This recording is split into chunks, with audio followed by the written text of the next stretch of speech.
Hello traders, welcome to stock leave TV. మనం ప్రతిసారి ఒక్కొక్క కంపెనీ గురించి మీ ముందుకు తీసుకొస్తున్నాము. ఆ కంపెనీ పాజిటివ్స్, నెగిటివ్స్, అలాగే వాళ్ళ ఫ్యూచర్ అవుట్లుక్ ఇవన్నీ కూడా మేము ఎక్స్ప్లెయిన్ చేస్తున్నాము.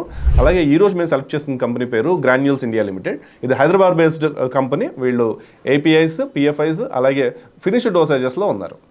సో ఈ కంపెనీ ఎలా పర్ఫామ్ చేసిందో చూద్దాం. ఈ కంపెనీ టర్న్ ఓవర్స్ చూస్తే కనుక 4,000 crores టర్న్ ఓవర్ అయితే అచీవ్ చేశారు. లాస్ట్ ఇయర్ కూడా ఆల్మోస్ట్ అదే నెంబర్ ఉంది. అలాగే మార్జిన్స్ మాత్రం కొంచెం ఇంప్రూవ్ అయ్యాయి. అట్ ద సేమ్ టైం వీళ్ళు క్యాపెక్స్ పెరిగింది, అలాగే వాళ్ళ బారోయింగ్స్, లోన్స్ కూడా కొంచెం ఇంక్రీజ్ అయ్యాయి. సో దీనివల్ల ఏంటంటే ఫ్యూచర్లో ఇంట్రెస్ట్ కాస్ట్ పెరుగుతుంది, అలాగే ప్రాఫిట్స్ కూడా కొంచెం తగ్గే ఛాన్స్ ఉంది. బట్ వీళ్ళ క్యాపెక్స్ ప్లాన్స్ ఒకసారి ఇప్పుడు మనం అనలైజ్ చేద్దాం. ఈ కంపెనీ రీసెంట్గా సెన్ అనే స్విట్జర్లాండ్ కంపెనీ ఎక్వైర్ చేసింది. దీనివల్ల వీళ్ళు పెప్టైడ్స్ బిజినెస్లో కూడా ఎంటర్ అవ్వడం జరిగింది.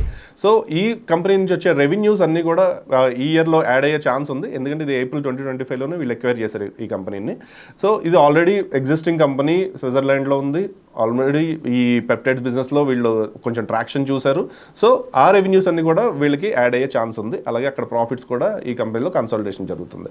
సెకండ్ థింగ్ వచ్చేసరికి వీళ్ళు రీసెంట్గా ఒక యూఎస్ఎఫ్డిఏ వార్నింగ్ లెటర్ అయితే ఇష్యూ చేశారు ఫిబ్రవరిలో. సో దానికి వీళ్ళు ఎలా రెస్పాండ్ అయ్యారు అన్నది కూడా మనకు ఒకసారి తెలియాల్సి ఉంది. ఇది ఎప్పుడు క్లియర్ అవుతుందో ఒకసారి చూడాలి. గాగిలాపూర్ ప్లాంట్కి వీళ్ళు వార్నింగ్ లెటర్స్ వచ్చాయి.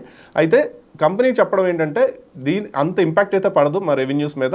So but it will be clear very soon అని మాత్రం వీళ్ళు చెప్పారు. కంపెనీ ఫ్యూచర్ అవుట్లుక్ చూసుకుంటే వీళ్ళు majority almost 80% turn over north అమెరికాకి చేస్తున్నారు. సో ఏదైనా టారిఫ్స్ అవన్నీ ఏమైనా ఉంటే కనుక కొంచెం ఇంపాక్ట్ అవుతుంది. అయితే ప్రస్తుతానికి ఫార్మా కంపెనీస్ మీద ఎలాంటి టారిఫ్స్ అయితే లేవు. పాత టారిఫ్స్ అయితే ఉన్నాయో అవే కంటిన్యూ అవుతున్నాయి. సో నెక్స్ట్ వచ్చేసరికి వీళ్ళు ఎప్పుడైతే పెప్టైడ్స్లోకి ఎంటర్ అయ్యారో, ఇది యాంటీ డయాబెటిక్ అలాగే యాంటీ ఒబిసిటీలోకి వచ్చారు కాబట్టి సో వీళ్ళు టర్న్ ఓవర్స్ మంచిగానే ఇంప్రూవ్ అయ్యే ఛాన్స్ అయితే ఉంది. ఇంకా మేజర్ రిస్క్ వచ్చేసరికి ఈ ఎగ్జిక్యూషన్ రిస్క్, అంటే ఎంత ఫాస్ట్గా వీళ్ళ క్యాపెక్స్ ప్లాన్స్ ఏవైతే ఉన్నాయో అవి ఎప్పుడు క్లియర్ చేస్తారు, అలాగే యూఎస్ఎఫ్డిఏ నుంచి వచ్చిన అబ్జర్వేషన్స్ ఏవైతే ఉన్నాయో అవన్నిటికీ ఎంత ఫాస్ట్గా వీళ్ళు క్లియర్ చేస్తారు అన్నది కూడా ఒక రిస్క్ పాయింట్. ఈ కంపెనీ గురించి మీరేమనుకుంటున్నారో మాకు కామెంట్ బాక్స్లో చెప్పండి.